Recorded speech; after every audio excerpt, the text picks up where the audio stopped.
वही मेरी कम नसीबी, वही तेरी बेनियाजी, मेरा काम कुछ ना आया, ये कमाल ने नवाजी। मैं कहाँ हूँ तू कहाँ है, ये मकां के ला मकां है, ये जहाँ मेरा जहाँ है कि तेरी करिश्मा साजी। इसी कश्मकश में गुजरी मेरी ज़िंदगी की रातें, कभी सोज व साज रूमी, कभी पेच व ताबे राजी। वो फरेब खुर्दा शाही के पला होकर गसों में, उसे क्या खबर कि क्या है राहो रस्म शहबाजी। ना ज़बां कोई गज़ल की, ना ज़बां से बेखबर में, कोई दिलकशा सदा हो, अजमी हो या के ताज़ी।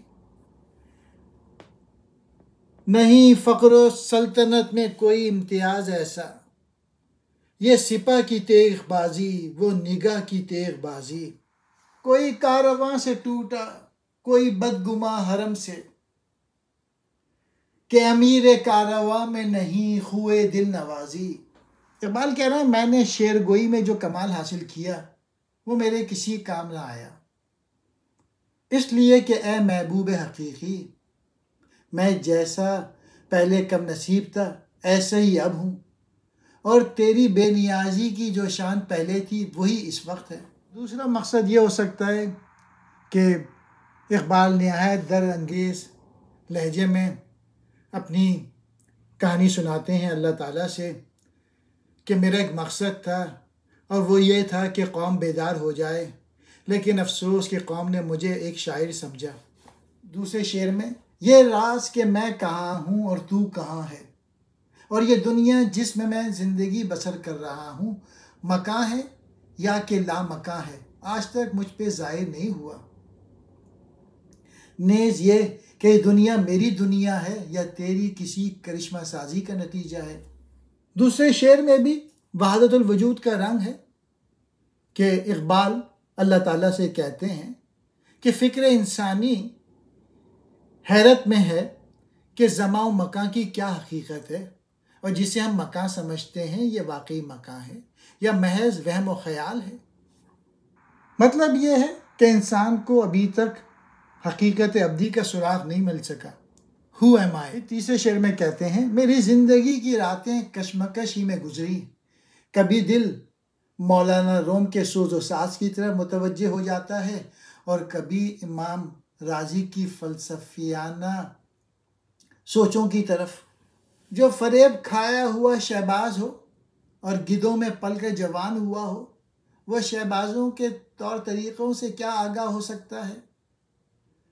ये बहुत प्यारा शेर है और आज के नौजवानों को समझना चाहिए कि जिस माहौल में वो परवरिश पा रहे हैं वो गिदों का माहौल है। ये वो माहौल है जो कि बुज़दिल बनाते हैं और मुनाफिक पैदा करते हैं। तो इन हालात में जुर्रतमंदी और इनकलाबी सोच कैसे आ सकती है। अगर किसी शाही की परवरिश गिदों में हो तो कुदरती तौर पे वो भी मुर्दार खाने का आदी हो जाएगा। वो क्या जाने कि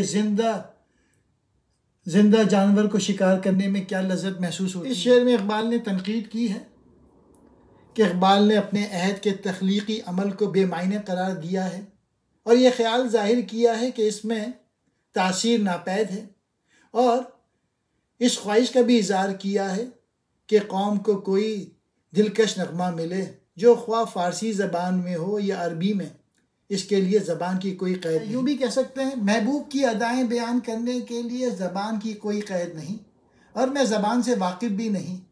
मुझे तो वो नगमा चाहिए जिससे दिल का फूल खिले, ख्वाह वो नगमा फ़ारसी ज़बान का हो या अरबी ज़बान का। बादशाह सिपा की बदौलत लोगों पर हुक्मरानी करता है, फ़कीर और दरवेश अपने फैज़ नज़र की बरकत से दिलों में हुकूमत के तख्त बिछाते हैं। इस शेर में दरवेशी और बादशाही के हवाले से ये ख्याल जाहिर किया है कि बज़ाहिर दोनों में कोई इम्तियाज़ और फ़र्क महसूस नहीं होता, अमलन दोनों का किरदार यकसा है। और आखिरी शेर में मायूसी का इज़हार किया है कि मुसलमानों की क्या हालत है।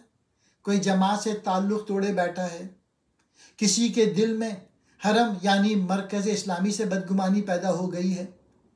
कभी सोचा है इस परेशान हाली का सबब क्या है। वजह यह है कि जिस शख्स के हाथ में कौम की बागदौड़ है और जो काफिले का सालार है, इसमें दिलों को मोह लेने की खसलत मौजूद नहीं।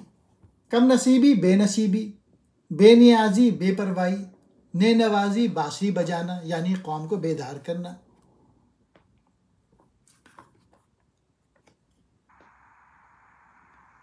कभी सोज व साज रूमी, कभी पेच व ताब राजी, कभी रूमी के नज़रिए पसंद किए, कभी राजी की तफसीर में उलझा। फरेब खुर्दा शाही, धोखे में आया हुआ मुसलमान। करगस कहते हैं गिद्ध को, बुरे लोग। रस्म शहबाजी, उकाबों के तरीक़े।